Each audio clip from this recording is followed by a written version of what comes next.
The energy is electric, and I feel like we're all feeding off each other's energies right now because we have a goal. We all have the same goal in mind. Yeah, we all were like, dang, this is still late. Most of us like, it's past our bedtime. Like, it's time to go to sleep. What's good, ladies and gentlemen, and welcome into yet another episode of the Fitz Take Podcast. I'm your guy, Mjracle Fitzpatrick, but you can always call me Fitz. That man in boxes with me is my co-host, Elijah Nixon, aka the Pride of Connecticut and Mr. South Carolina. Guys, thank y'all so much for subscribing to the channel as we now sit at 1,200 subscribers, and the journey is just going to keep on continuing. If this is your first time on the channel, smash that subscribe button. Also follow us on our social media pages. Myself, Elijah, my production company, One Way Productions, is all linked down in the description. And also follow us wherever you listen to your favorite podcast. Getting those podcasts linked, you can follow us there. That's Apple, Spotify, iHeartRadio, and Amazon as well. So, man, we've been on fire when it comes to this LSU content lately, bro. I mean, they made it easy for us winning like that, putting up 100 points in back-to-back wins in the NCAA tournament. I mean, they make it easy. I mean, it's an easy click, but it's great that you guys are enjoying the content, and I hope that you guys keep enjoying it as we try to put some more stuff out there. No doubt about it. And so with that, guys, we have a special guest coming on once again.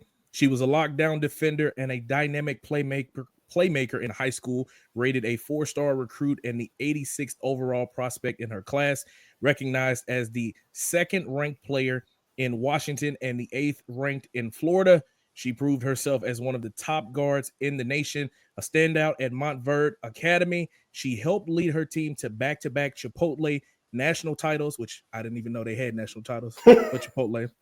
And she also earned a 2022 Max Preps national championship, cementing herself as an elite two-way player. She started her college career at Mississippi State, where she made an immediate impact, but now she has decided to bring her talents to Baton Rouge, and she is already making a mark for the Tigers.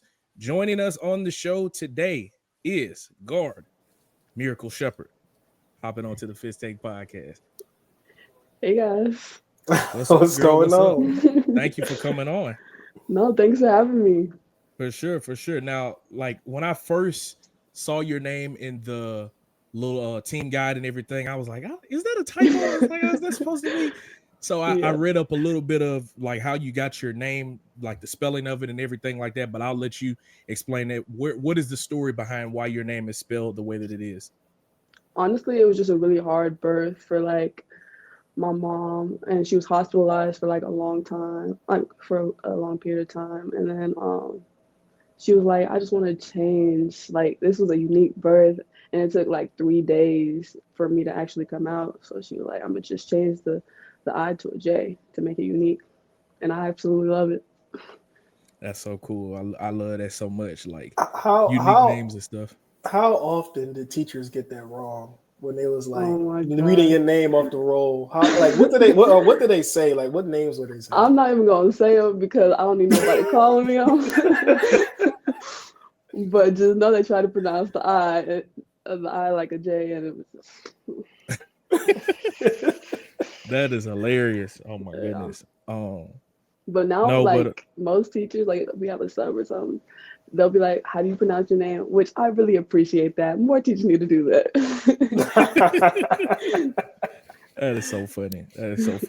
Well, Mjracle, I thank you for hopping on and taking time out of your busy schedule, because I know y'all are running and gunning because y'all are on a quest for a national championship. Let's take a step back to the beginning. I read that you started playing basketball at the age of 3. Like, when did you know that not only that basketball was something that you loved, but that you could be able to go and play at a high level like the way you are right now? Honestly, like when I first got a basketball in my hand, all I could do was shoot it. But my mom put me in all different sports, but basketball is what really stuck to me, and I was just like, yeah, no, this is definitely my sport for the long run. I just love the like competition on the court. I love score. I love playing defense. I just love getting at it. Now, was any of your family members hoopers as well? Was your mom a hooper or anything? My All my siblings like played a little bit in high school, and then my mom played street ball, but my dad was like he boxed, did like track events and stuff like that. So you were just a regular, like born to be athlete, like out the gate. Yeah. That's awesome. That's awesome. Obviously you go there to Montverde, and originally you're from, Kent, Washington, like we were talking about. What kind of went into that decision for you to go there to Montverde and, get the opportunity to play there in Florida, and instead of, playing there in your hometown, that you decided to change high schools and play somewhere else? It was so hard because it was right after my freshman year of high school. I decided to leave, just like leaving my family and everybody. Because when I first like was presented the opportunity, I was like, I was terrified. But my mom talked to me about it. We talked about the education and what level of basketball I could play at, and what they could do for me and the opportunities they could provide for me. And I took the chance. Speaking of that, that's a level of seriousness like a lot of kids don't, take in consideration because you're uncomfortable taking that leap. What made you get comfortable going to that new school? Like, do you remember, like, it was a friend bond or just stepping on the court? Like, what made you get comfortable there? I would say like my coach Special Jennings, she really helped me. Um, Even though like she wasn't the one who recruited me to come out there because they were having a coaches change as soon as I was um, about to go there. But she talked to me and she really helped me through that transition period. And I also knew someone out there that was currently playing on the team, which also helped. So Yeah, and I mean, like, that is a very pivotal time for any, high school kid, like you mentioned, around your senior or your freshman year, transferring and going not only to another school, but to a completely different state, different region, like all of that stuff like that. Like, how were you able to like balance that, saying like, I know why I'm here to hoop and get a better education, but like I'm so far away from everyone else? yeah, um, just really because I knew what my goals like were and I wanted to play at the top level in college, and I want to go pro. So like sometimes you're gonna make sacrifices, and that's what I had to do at the time. Now, going to a new school, you said you know one person and things like that. Did you ever had to feel like you had to prove yourself on a basketball court? And if so, what was that moment like that got your name out there? I feel like every time where you go somewhere new, you have to prove yourself because I mean you never know. Like there's I always say like there's someone always better than you out there. There's always somebody not doing like you're not seeing doing the work that they're doing, and I feel like that is important, and you gotta prove yourself for yourself, like your capabilities. So And prove yourself, you definitely did. I mean, you were a McDonald's All-American nominee. Obviously there in that game you had two of your current teammates that played in it, and Aaliyah Del Rosario and then Michaela Williams. But more importantly, you won two national championships, like back to back at that, in your high school career. Just talk about like how fun that run was to be able to be a part of that, and like how special of a moment that is to know that you've done something that special. oh my gosh, that moment, it's just like when you get there, it just feels so unreal that it even happened because like all the work and the time you put in the gym, all those late nights, like all that hard work and dedication like really comes to fruition, and it feels amazing. Was the trophy for the Chipotle national championship? Did y'all get free Chipotle or something, or what was the prize for? No, we didn't get free Chipotle. That would have been nice. I don't think I ate Chipotle back then, not gonna lie. Yeah, But no, we just got rings. The rings are very nice. yeah, yeah. No Chipotle. Did they get you Chick-fil-A? Did they get you something? No. They said, "Hey, here's a championship. Go ahead." No, but getting back to it, like in your high school game, we know that you can do both. What did you take more pride in, the offensive side of the ball or on the defensive side of the ball? I really think the defensive side. That's what I've always taught. I was always taught defense wins games from like when my siblings taught me. They always prioritize like defense wins championships, and that's what's going to take you to the next game, next win, and everything. So from there in your basketball career, obviously like you mentioned about being a defensive specialist. You commit to Mississippi State and you play there for your freshman season. Um, what were some of the experiences like for you in that first year, especially playing in a conference like the SEC, where I mean, like me and Elijah were just talking off camera of how many teams are still in the Sweet 16 that are from the SEC. So Yeah. you're in that conference as a freshman. What were some of those experiences like early on for you? I mean, I feel like the competition level was what I expected it to be. It was high and aggressive, and that's what I wanted. That's what I like originally wanted to like come to into like a college that I want to be in. And I feel like as a freshman, it was just so new to me. I was just so excited and just excited to be in the opportunity and be in those moments. But then you decide to transfer. You decide to take your talents to Baton Rouge. What went into that decision? I mean, it honestly was very hard to get in the transfer portal because you already know the transfer portal situation right now is insane.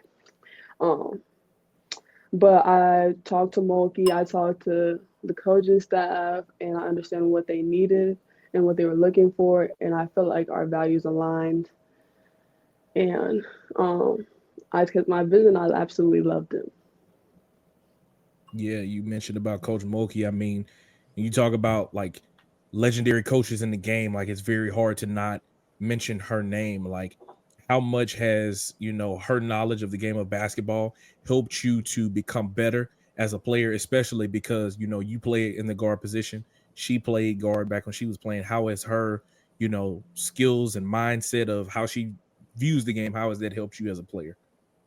It's helped me tremendously. She's always saying, be a student of the game, go watch film, go study what you need to work on, study other opponents, like pick up, learn things, and she's always holding you to a high standard no matter what. And I love being held to a high standard. So Also, who holds you to high standards is your teammates. I mean, you guys are making sure you accomplish and be the best person that you can be on and off the court. Well, who took you under their wing when you stepped foot on the LSU campus? I would definitely say Flage, MK, Niece, all of them have played like a big role in everything, like, and just being able to come together as a team. For sure. And I mean, you mentioned about the big three as they're known across the country. Like Yeah. seeing them, especially when they're in their flow, like the way we've seen them be multiple times throughout the season, how much is it like encouraging to know like I know what role I can bring to the table, but like if anybody is not gonna be slacking off, we know that they gonna be on. Like if anybody else is on, we know Flage gonna get hers. We know Anissa's gonna get hers. We know Michaela's gonna get hers. How Yeah. encouraging is that as a teammate? It's very encouraging, and it's cool to know, like, even if they're not doing what they're supposed to do, we can hold them accountable too, you know? Now, you talked to me earlier. I know that Michaela, Flage, and Nisa, they some dogs on the offensive end, but you said you're a dog on the defensive end. I gotta know, are you one of those girls that's gonna slap the floor? Come on, give me what you got, or are you one of those silent killers? Like you just want to go out there and play the game the right way. What are you more so? I mean, I feel like I have a little bit of both in me. I feel like I always get everybody's like, oh, your court personality is different than your real personality. And I find that so funny. But like if I get a stop, I'm yelling and screaming. Because it's exciting. Like you got to celebrate the good things and the little No, things.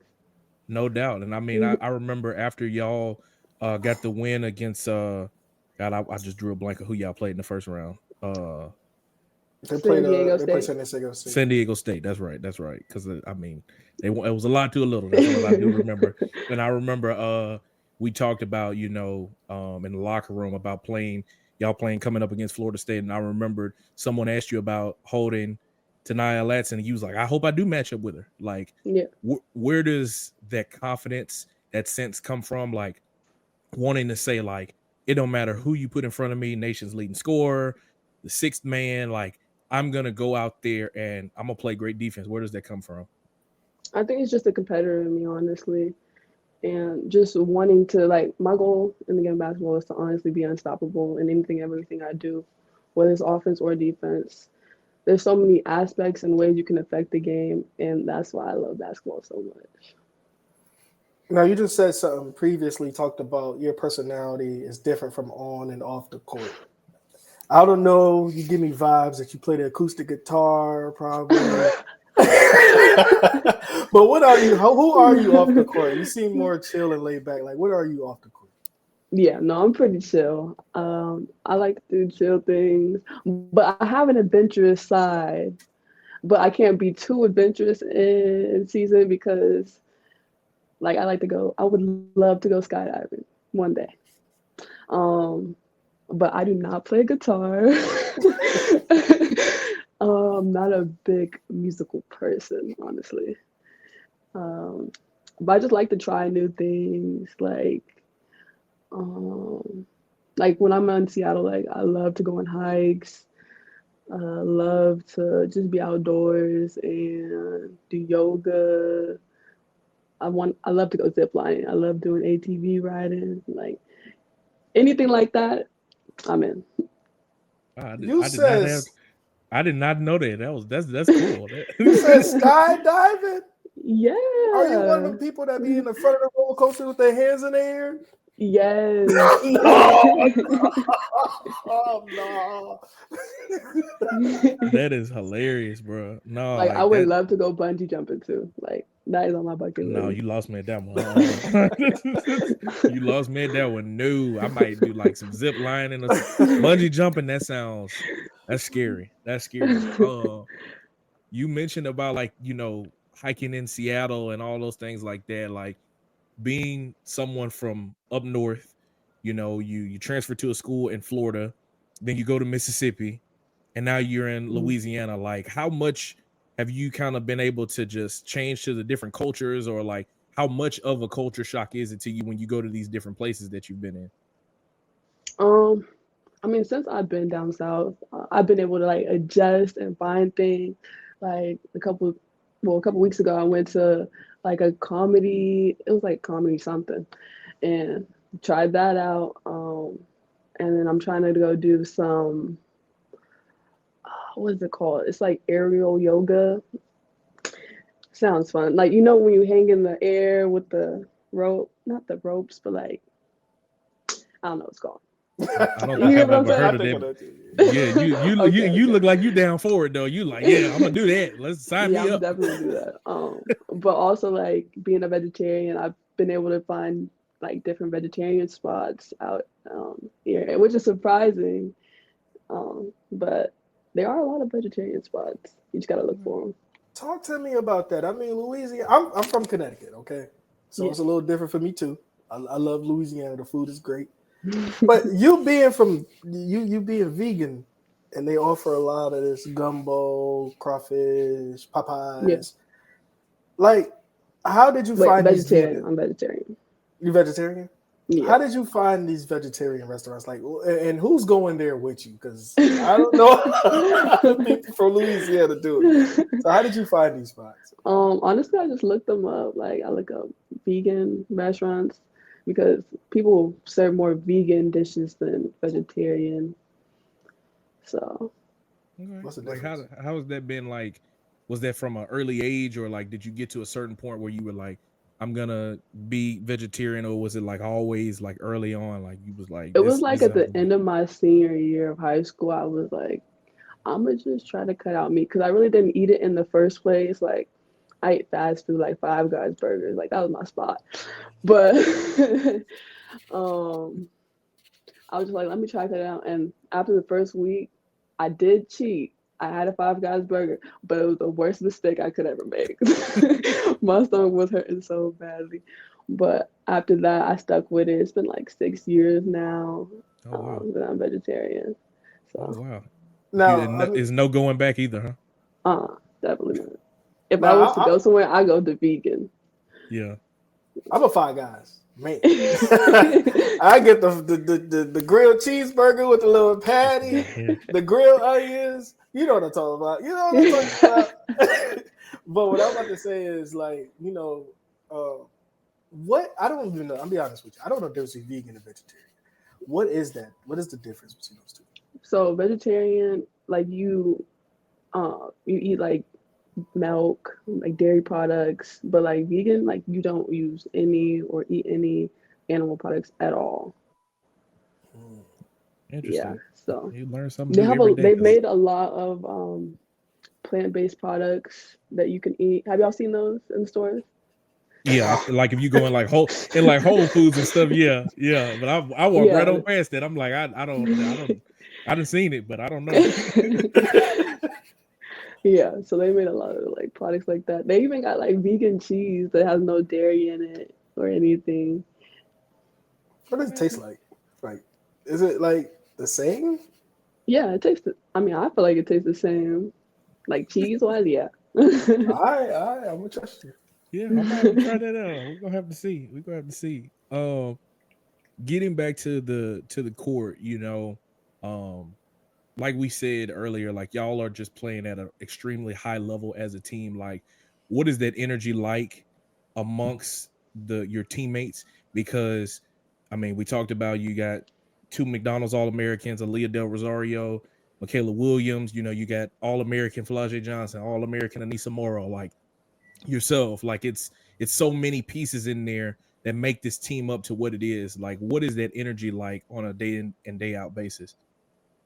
I mean, I feel like the energy's electric, and I feel like we're all feeding off each other's energies right now because we have a goal. We all have the same goal in mind. And I always say, like, energy is contagious.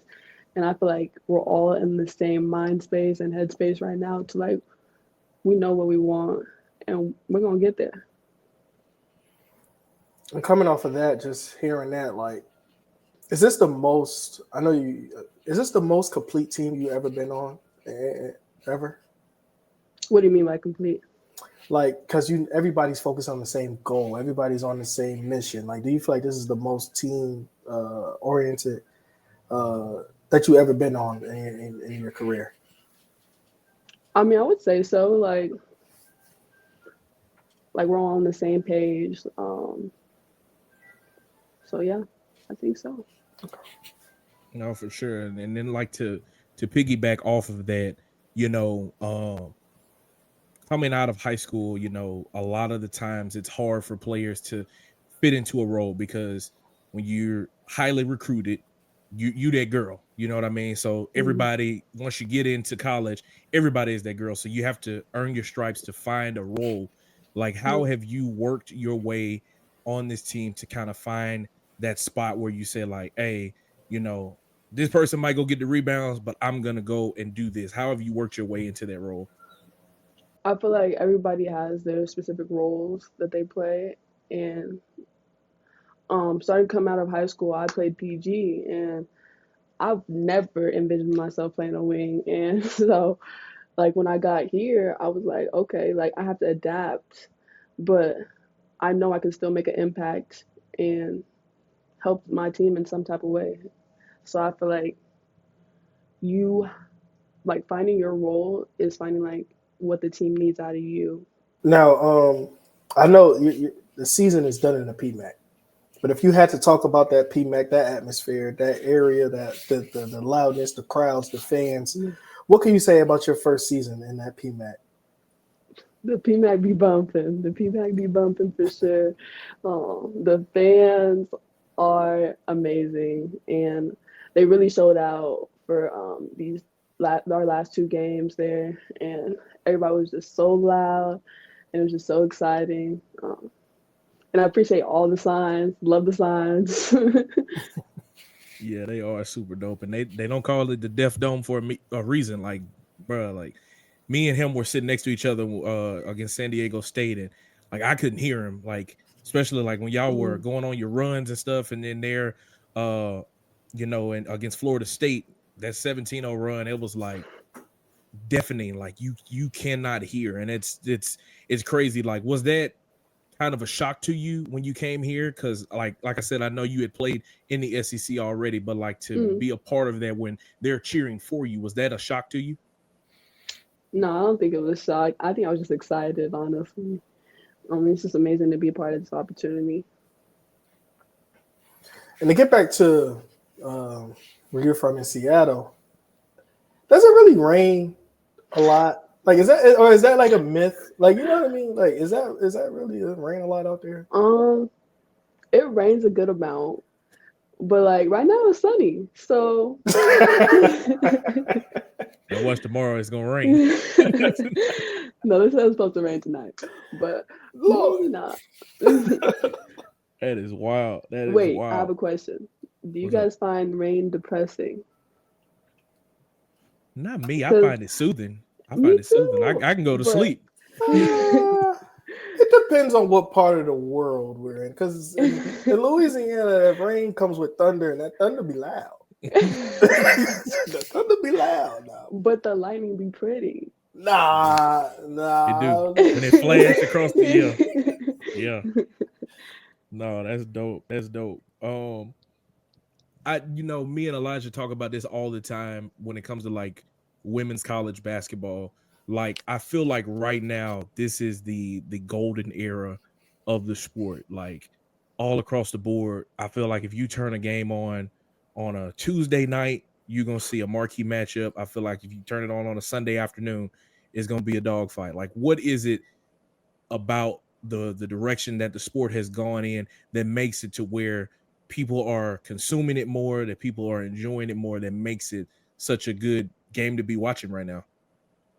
I think honestly it's because all the teams are competing right now, and like right now I feel like it's anybody's game. Anybody can get beat, anybody can lose right now, and I feel like that's what makes it so exciting.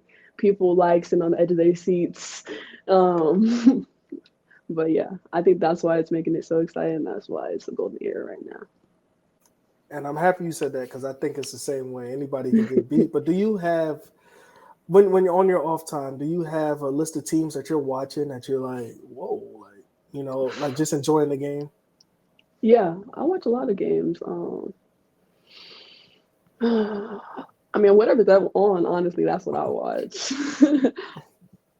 Yeah, I'll be locked into like even if it's like a late night game, like a UCLA or USC, like any one of them games at any given moment, you can see a good one for sure. I think I was even watching like West Virginia one day. I was watching like Kentucky. I watched Maryland. Like it's just whatever's on. I just be yeah. The game is good. The games are good. You got stars galore. Like it's so awesome to watch, and I love covering. It is real hard to watch like games in season because you be playing. So it's like at the same time, they either play before you or after you, or you're warming up during the time a team is playing. It's like, oh, I want to watch this game. Speaking of that, right? I want to know. I gotta ask you a question because I felt it. That's San Diego State time. Now at 9:00, was y'all in the locker room like, oh, like what was that? What was that? Because I know how I felt, but how did y'all feel? Yeah, we all were like, dang, this is real late. Most of us was like, it's past our bedtime. Like, it's time to go to sleep. Man. No, that was tough. I mean, we were leaving the PMAC at like a little after midnight. I think it was. Yeah, we didn't leave till like 12. Yeah, it was a late night. Happy that's over though. Yes. Yeah. They don't even do that no more. They don't even do that no more. I guess Mjracle, like my last question for you is like, what is it about this team that has allowed y'all to be able to be clicking in the way that y'all are right now? I mean, we just seen y'all drop 100 points in back-to-back games. Some people might say like, oh, well, they didn't play anybody, or oh, they're just that much better. But like, what is it about the way that y'all are playing basketball together as a group that's allowed y'all to be as good as y'all are playing right now? I think everyone's understanding their role. Like, it may have taken up to like now, but like I feel like everybody understands their assignments, and we know what we need to do to get it done. And then my last question to you, Mjracle. You've been on the show. I gotta ask, who do you think we should get on this show? And whoever you say, you gotta help us get him on this podcast. Shy. Shy? Yep. Dave Wilson. Okay. You gotta help us get out there. You gotta help him now. Okay, I will. All right. Say less. Well, Mjracle, we really appreciate you for taking time out of your busy schedule. And good luck to y'all as y'all are set to face off with NC State for a second time. But this time is for a chance to play in the Elite Eight and keep marching towards a national championship. We appreciate you for coming on. Thank you. All right. And ladies and gentlemen, that has been Mjracle Sheppard, a member of the LSU women's basketball team, a great player in her own right. She's, had some big moments in the NCAA tournament, whether that be defensively. I know against San Diego State, she had a 10-point showing. And these girls are just clicking right now. And it's fun to watch. It's fun to cover, all that stuff. It really is. It really is. Man. These ladies, like you just said, they're clicking. 100 points in back-to-back games is – that's tough to do. And what the best part is that it's not just the starting five that's contributing. It's everyone. It's people coming off the bench that are doing their thing as well. So unless they may have their work cut out for them because every game gets harder, but you don't have doubt that they can't get the job done because of what we've seen so far. No doubt about it. So with that, guys, that is going to wrap up yet another episode of the Fitz Take podcast. If you've made it to this point in the video, please smash that subscribe button. If you're listening, go ahead and give us a follow, and also follow us on our social media platforms. Myself, Elijah, and my production company, ONEWAY Productions. They'll be linked down in the description of this video. So, signing out for Elijah Nixon, I'm Jamarcus Fitzpatrick. We'll see you guys next time.